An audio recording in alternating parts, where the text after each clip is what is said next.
India जीत की तरफ बढ़ रही है, लेकिन क्रिकेट की जीत आज हो गई है, क्योंकि जिस तरह से डीएसपी सिराज ने आते ही जो रूट और बेन स्टोक्स को अरेस्ट किया और उसके बाद इंडियन गेंदबाजों को जो फेंटे लगे और फिर देर होते होते इंडिया ने जिस तरह से कमबैक किया, वो क्रिकेट प्रशंसकों के लिए किसी ट्वीट से कम नहीं था। मजा आ गया। मतलब जिसको कहते हैं पैसा वसूल हो जाना, वो इस मैच में इंडियन फैंस के लिए था। जायसवाल ने रिकॉर्ड बनाया, हैरी ब्रूक ने अपना कैलिबर दिखाया और सिराज ने बताया कि जब मैटर बड़ा होता है और बड़ा भाई नहीं होता है तो फिर we believe in DSP Siraj.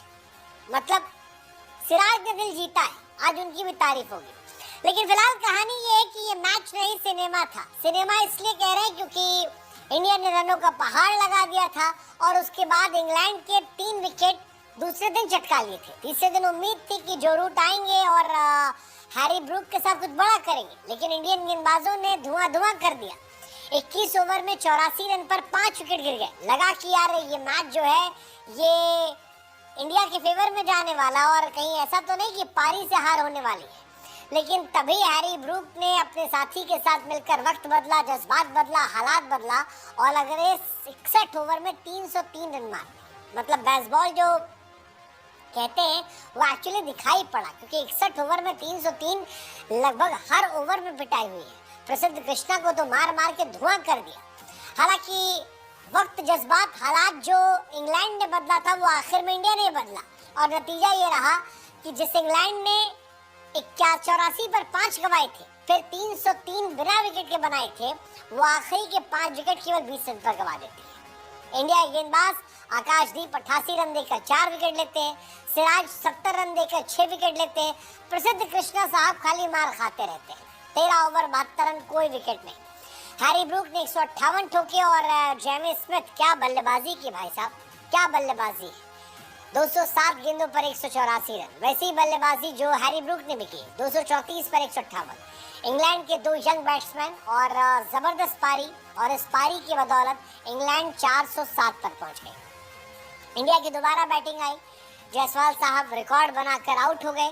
Karun Nair और केएल राहुल खेल रहे हैं। उम्मीद करेंगे करुण नायर इस मौके को ना गंवाएं, क्योंकि ये मौका बहुत बड़ा मौका है उनके लिए, इंडिया के जीतने के लिए। और अगर इंडिया तीसरे दिन ठीक ठाक खेलकर डिक्लेयर कर देती है तो 1.5 दिन इंडिया के पास होंगे इस मैच को जीतने के लिए। हालांकि इंडिया को ये मेक श्योर करना होगा कि 244 जो है वो 4 साढ़े 400 जाए, क्योंकि इंग्लैंड ने जिस तरह से आज मारा है 60 ओवर में 300 रन, वो डराने वाला भी है कि भाई साहब अगर इनको मौका मिला तो ये बेसबॉल के जरिए जीतने की कोशिश भी कर सकते हैं। और पहला मैच भी हम ऐसे ही हारे थे, 350 प्लस थे, इंग्लैंड ने चेस कर लिया था। तो अगर आपको देना है तो 450 देना पड़ेगा और आपको तेज खेलना पड़ेगा। ऐसे में अगर आप 200 रन और बना लेते हैं तो आप मैच जीतने के करीब जा सकते हैं। लेकिन वो 200 रन क्या इंडिया तेज बनाएगी या शुरुआत स्लो करेगी, ये देखने वाली बात होगी। फिलहाल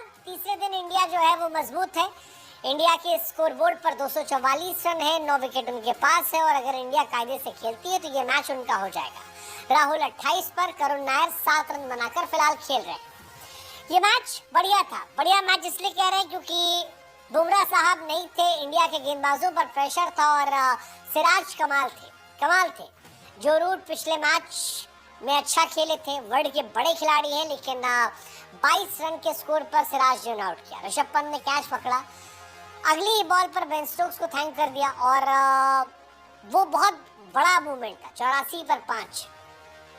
हालांकि वहां से एक बहुत थकाऊ पार्टनरशिप हुई। वो जो पार्टनर जेमी स्मिथ और हैरी ब्रूक की थी वो बहुत थकाऊ थी और सिराज कह रहे थे कि यार एक समय लग रहा था कि रोके कैसे, चारों तरफ तो पीट रहे हैं, जो गेंदबाज आ रहा उसे पीट रहे हैं। मतलब 11 साल बाद ऐसा हुआ कि इंडिया ने 300 प्लस रन की पार्टनरशिप दी। आखिरी बार न्यूजीलैंड के सामने हुआ था। 250 प्लस पार्टनरशिप इंडिया के सामने बहुत कम होती है और ये हुई है इस मैच में, तो ये परेशान करने वाली थी। लेकिन ठीक है, जो परेशानी थी वो थी, इंडिया ने कमबैक भी अच्छा कर लिया। 387 पर जब छठा विकेट गिरा उसके बाद लगातार विकेट गिरते रहे और ये बड़ा ज़बरदस्त था कि इंडिया ने ये रिकॉर्ड बनाया। हालांकि रिकॉर्ड इंग्लैंड ने बनाया है, इंग्लैंड पहली टीम बन गई जिसके 6 बल्लेबाज 0 पर आउट हुए, उसके बावजूद वो 400 बना ले गए।